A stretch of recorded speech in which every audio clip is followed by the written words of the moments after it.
Hello again. Well, now is the moment of the surprise. I was saying to the delegates of this tribute, this is a tribute to Jafar Jafari, Professor Jafari, sitting here in the third row. Yes. So, and all these people is gathered here to honor him. So, what is this about? This is a performance called Illotic. And the story of this performance is the story of a municipality, the municipality of Sant Llorenç des Cardassar. And we are very honored because the mayor of this municipality is here with us today, Mateu Puiggròs. Mateu? On ets? Sí. Gràcies per venir. Gràcies. This is the story of a municipality that had a heritage, a village, a Talaiòtic village. The period of the Talaiòts is the first culture in Mallorca. It's a 3,000 years old culture that developed in the island.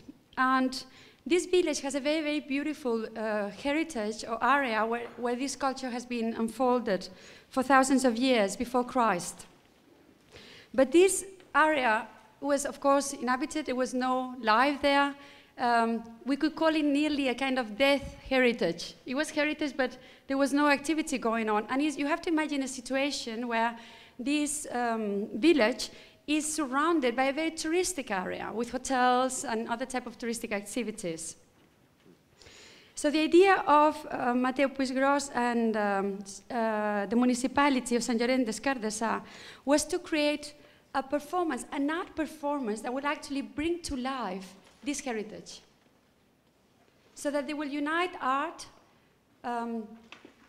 the place, the history of the place, tourism, and also, and this is also why it's so special, research.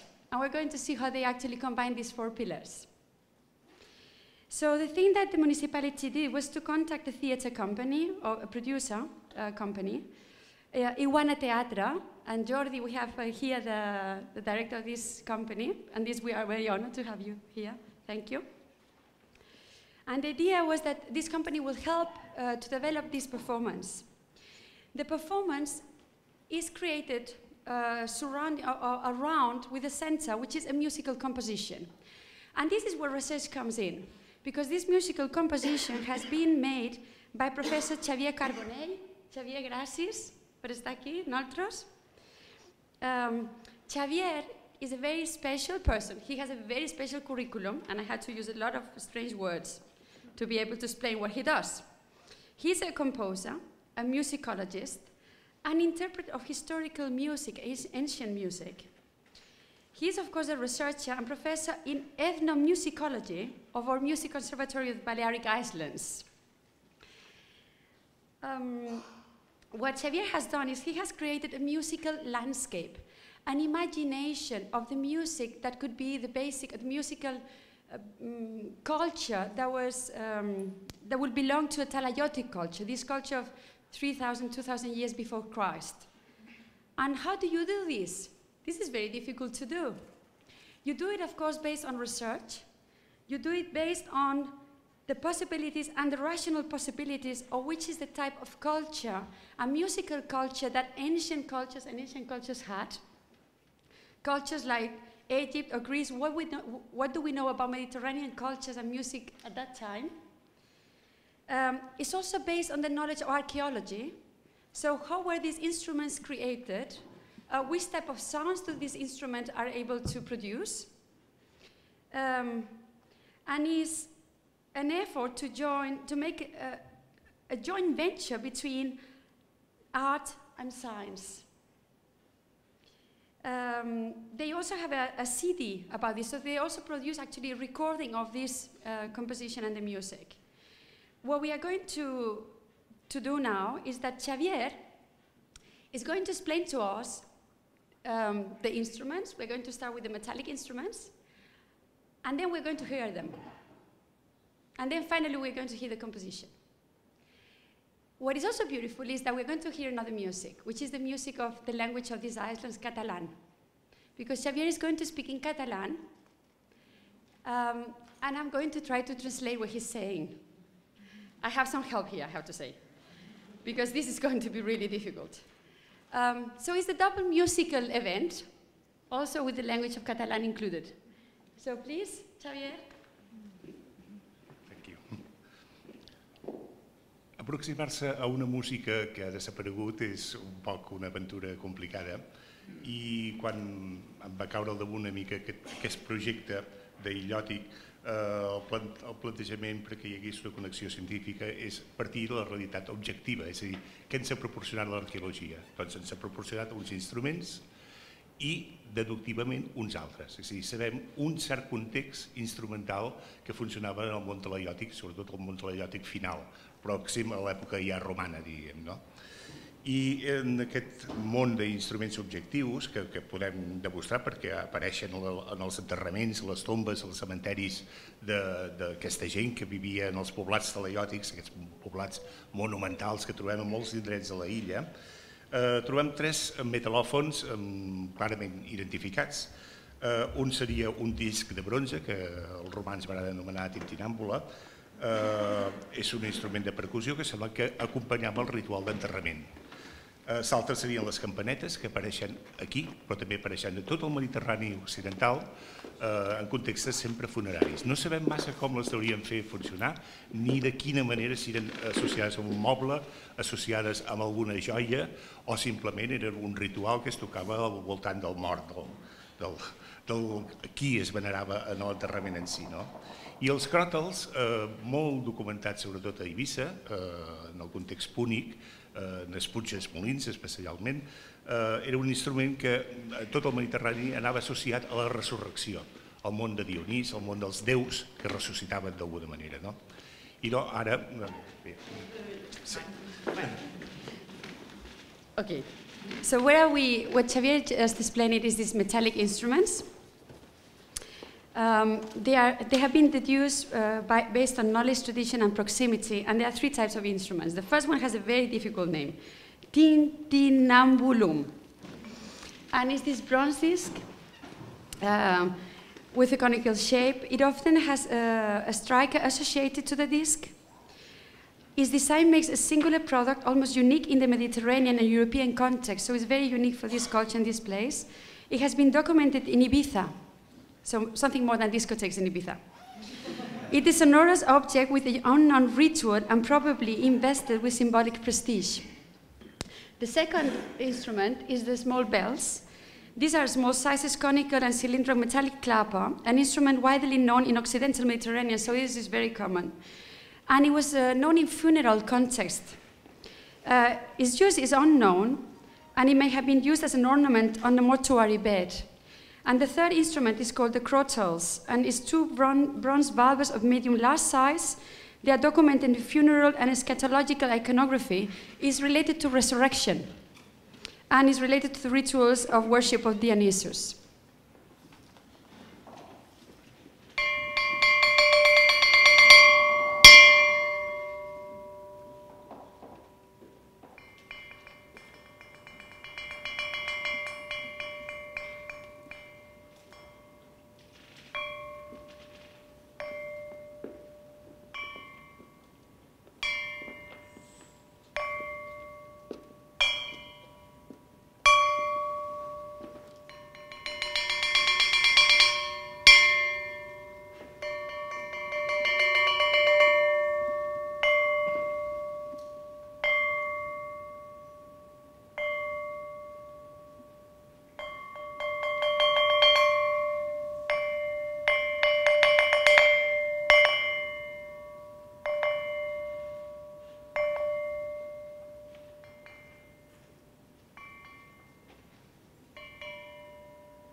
un instrument que no és metal·lòfon, en aquest cas seria un instrument aeròfon, un instrument de vent, seria la trompa aquesta natural que aquí a Mallorca és anomenat corb marí. De fet, s'utilitza un caragol, una closca de caragol, i manipulada, evidentment, perquè se li ha retallat la punta més fina, més aguda de l'objecte, i des d'allí es bufa com una trompa, com un corn, d'aquí ve el corb marí, diríem. És un instrument molt documentat universalment. Arreu del món hi ha testimonis de l'ús de caragols com a trompa. I en el cas de Mallorca, evidentment, en els contextes talaiòtics també apareix. I apareix sempre relacionat amb els santuaris. Apareix en llocs de culte. Recentment se n'ha trobat un en un temple que s'ha excavat a la vila de Montuïri i és el testimoni que allò era un objecte vinculat amb el culte, vinculat amb la sacralitat. Altres llocs més coneguts i prestigiosos, per exemple, l'Idea Antron, la cova del naixement de Zeus a Creta, entre els objectes trobats hi consten els caragols o consten imatges on els sacerdots d'allà, en concret, feien sonar el corb marí, com un objecte relacionat al món del uranià, inclús una mica celestial, que és el món de Zeus. D'alguna manera, quan hem utilitzat en el projecte Illòtic, hem utilitzat aquest instrument, l'hem utilitzat pensant en situacions de comunicació sagrada, d'alguna manera.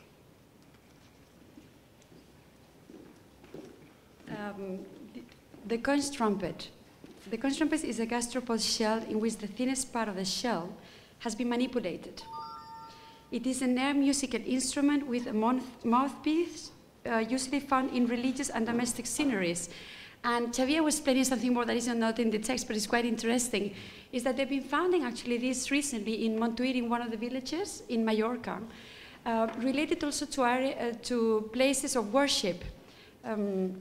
And you were saying also that it's related to the cult of Zeus?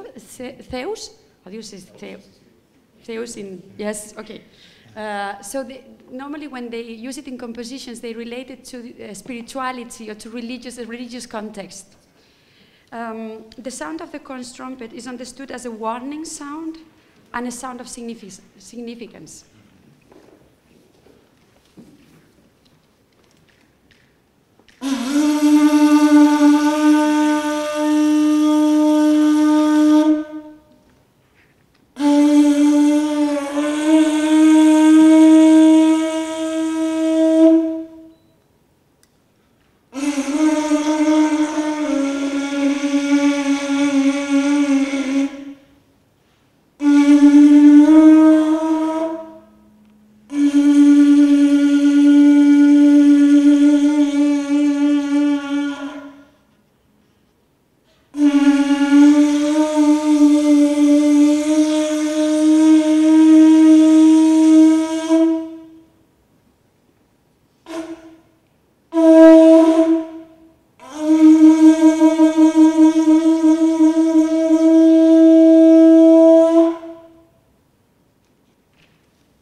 De fet, per context, en aquesta zona del món en què estem, aquest Mediterrani occidental, un instrument que podem deduir que era utilitzat per a la societat talaiòtica són els clarinets, és a dir, tubs de canya amb un bisellat, amb un tall que fa una làmina batent, un típic clarinet, però en el context mediterrani coetani sempre serien dobles o triples tubs tocats per al mateix músic.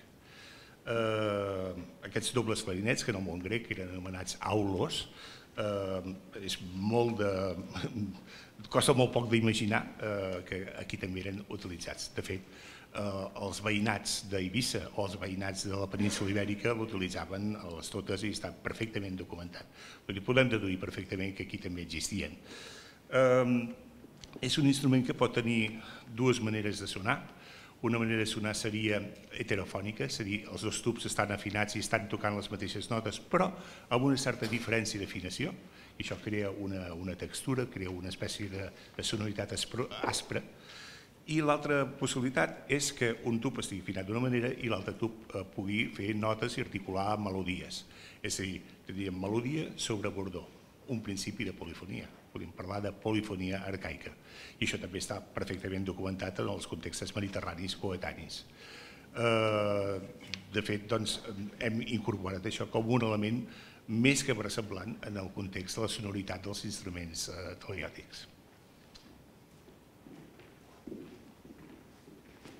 These are the clarinets, and what they deduce is that the double clarinet as an instrument was introduced unknown in Mallorca to the tradition and the proximity of other areas where this has been found. And it's an instrument made out of cane, wood and wax, and its canes can either be of exact length or deformed, creating a compound or multiple sounds. Yes, and you also mentioned this, that is an important instrument. This duality is related to Dionysus and Apollo Orfeo, and is often associated to the slaughtering rituals and liquid spilling around the ancient Mediterranean.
També un instrument de duit, en aquest cas un instrument de percussió, un membranòfon, és el pandero. De duit perquè també en tot el món mediterrani, des del neolític i inclús podem anar a viatjar més enllà i tot, és un instrument que ha estat utilitzat arreu de les ribes mediterrànies, tant les nord-africanes com les europees, ha estat una cosa, un context generalitzat. De totes maneres, és un instrument que té unes peculiaritats, és un instrument vinculat a certes deesses del Mediterrani, des de, pensem, per exemple, Hathor d'Egipte, Tanit en el món del Magreb, el món de Cartago, Astarté en les costes del món ja asiàtic, etc. Vull dir, Cibeles, per exemple, també una deessa vinculada amb aquest instrument. Les seves sacerdoteses d'aquestes deesses tenien sempre aquest instrument en mans, era el símbol, el so de la deessa, el so del cor de les deesses. Aquí al costat mateix, he vist una altra vegada, en un context fenici, un context cartaginès, vaja, Tanit va tenir culte, hi ha moltes representacions de la deessa en les tombes del Puig dels Molins, i en aquest context d'aquestes representacions iconogràfiques sempre veiem un personatge femení que està tocant el pandero apropat en els pits o independent, vull dir, hi ha diverses formes de tocar-lo, no? el pandero he cregut que era necessari que estigués present dins aquestes músiques. The tambourine. I'm going to start by the last things he was saying, because it's not in the text, but I think it's very beautiful. It's a feminine, it's related to femininity, and it's related to goddesses. It's also a religious instrument. And the symbolic meaning is like the heart of the goddess. So there are many images that have the goddesses where they have the tambourine in the hands or close to the heart. The tambourine is a membranophone, a percussion instrument of tautened leather on frames mainly round-shaped, and it can be multiple forms and positions for percussion, either by hand or with drumsticks. It's documented along the Mediterranean basin from the prehistoric times and has this feminine use symbolizing the goddesses like Asharte and Tanit.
I per concloure aquest repàs de sonoritats que sabem segur que havien existit en la civilització talaiòtica, quan ens plantejàvem el projecte Illòtic ens vam plantejar una cosa que clar, era una sonoritat que existia, que segurament tenia vincles també amb la música, amb les sonoritats instrumentals, que és la qüestió de la veu. I la qüestió de la veu, clar, aquí d'entrada un se pregunta i quina llengua xerraven els talaiòtics. Cap dels historiadors grecs i romans que parlen dels habitants d'aquestes Illes Balears ens diuen res de la seva llengua, res en absolut. No en sabem res. Però podem imaginar que semblen bé en altres llocs, per exemple Sardenya o Sicília, alguns racons sobretot de la part central de Sicília, o llocs com a Còrsega i alguns indrets del nord d'Itàlia, o llocs de la península Ibèrica, els seus indígenes, els seus habitants, xerraven llengües prellatines, o més ben dit, preindoeuropees inclús. Estem en unes cultures que són una herència del món de l'edat del bronze i és un moment que encara tot el Mediterrani està xerrant coses que són més antigues o anteriors a la implantació de les llengües indoeuropees. Davant d'aquesta idea també me vaig plantejar i pròxim a què xerraven els talaiòtics. I aquesta proximitat vaig decidir molt arriscadament per l'Iber, sobretot l'Iber de la costa nord a partir d'Alacant per amunt, diríem. És una opció, clar, no em puc aferrar a res, però sí sabem que dins les guerres púniques, Ibers d'aquesta zona i Balears anaven junts i s'entenien perfectament, és molt possible que xerressin una cosa molt pròxima entre si, potser la mateixa llengua. A partir d'aquí, amb això ja me vaig assegurar, vaig tenir una mica de consciència més tranquil·la, diríem. I vàrem utilitzar textos conservats, ibers, que els podem llegir però que no sabem què signifiquen, textos que estan vinculats a contextes religiosos.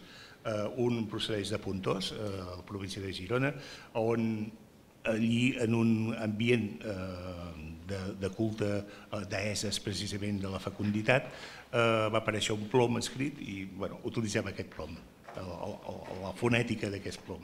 I en un altre lloc era el castell de la Fosca de Palamós, que també va proporcionar un text ibèric, per cert, escrit en vers, és dels pocs que s'han conservat. I això ha estat incorporat una mica com el tipus de sonoritat, el tipus de so i d'ambientació lingüística que haurien tenir tots aquests instruments també al mateix temps. The voice.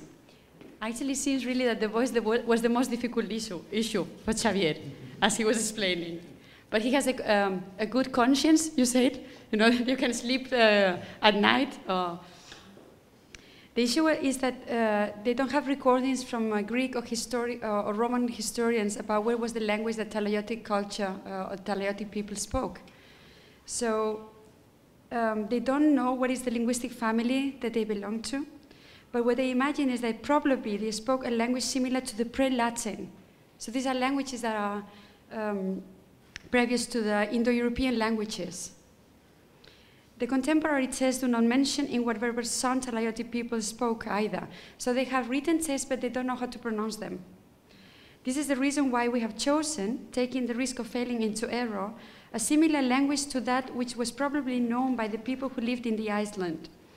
We are talking about the Northern Iberian language, with obvious similarities to the Balearic place names. So because the place names in the Balearics look similar to this other, to the language used in the Northern Iberian language. And it has been phonetically documented in many written texts despite being still nowadays impossible to translate. And you were saying that the text was related to fertility, fecundidad, fertility, yes. So it's a poem or a kind of text related to fertility from a goddess.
Thank you.